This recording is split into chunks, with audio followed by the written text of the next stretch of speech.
pare. Okay ka lang?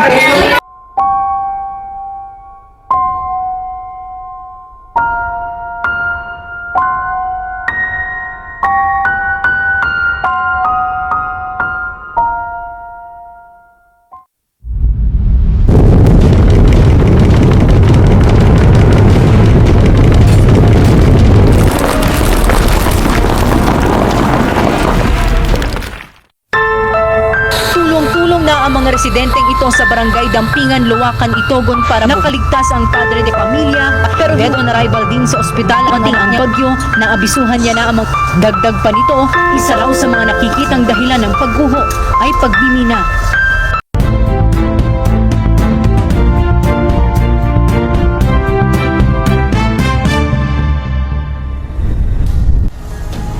Umabot sa 43 sa mga bangkay ng mga minero na nahukay mula sa landslide sa Itugon, Benguet, Linggo ng gabi.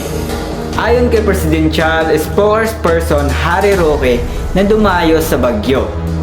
Bilang bahagi ng pag-inspeksyon sa naging pinsala ng bagyong Ompong sa Hilagang Luzon. May isang minirong nakuhang buhay, samantalang may 30 pang nawawala, ani ni Roque. Itutuloy ang paghahanap hanggang makita ang lahat ng mga minero. Linggo sa hapon ay nakatakda ng mga huminto ang mga rescuer dahil sa pagpatuloy ng paglambot ng lupa. May mga mining sites daw sa lugar kaya karaniwan ang mga natabunan ay mga minero.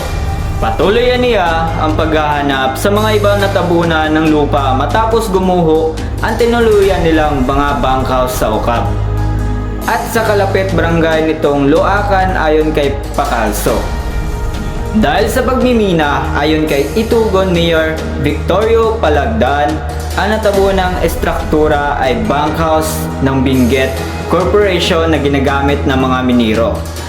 May isang bunkhouse ng isang kumpanya na may tinayang 40 to 50 na tao ang natrap. Ay binigyan na pala ito ng babala na huminto na sa pagmimina. Pero ito ay binabaliwala lang nila at nagpatuloy sa pagmimina. Ilang beses sumanong, sinabihan ng mga taga-barangay ang mga minero na lumikas na bago dumating ang Ompong na siyang pinakamalakas na bagyo sa Pilipinas sa taong ito. May mga sumusunod daw pero mayroon ding hindi dahil sa katwiran nila na may sarili silang rescuer. Anong masasabi mo sa pangyari na landslide dito sa Itogon? Ito na nga nangyari. Nakakalungkot mag-isipin, maraming minirong namatay dahil sa pagguho ng lupa, kaya maraming pamilyang nawalan ng tirahan at mahal sa buhay.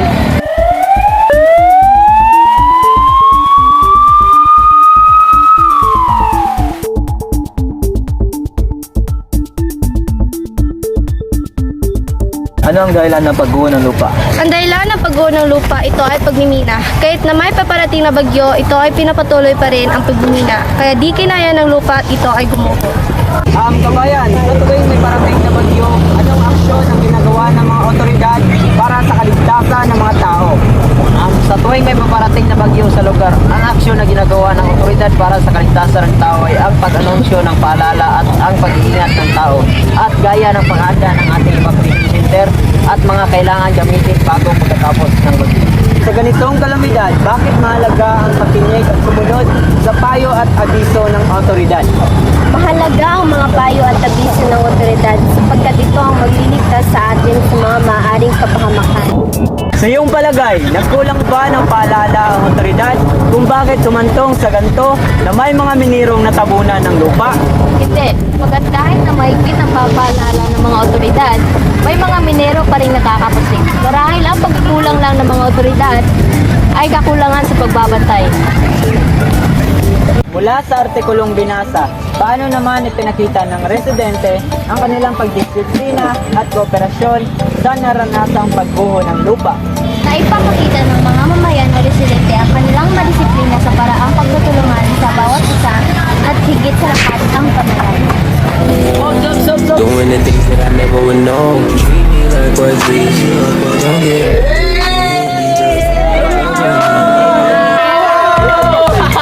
At dito nagtatapos ang presentation ng Group 2 from Team Barkad. Yo! Subscribe na!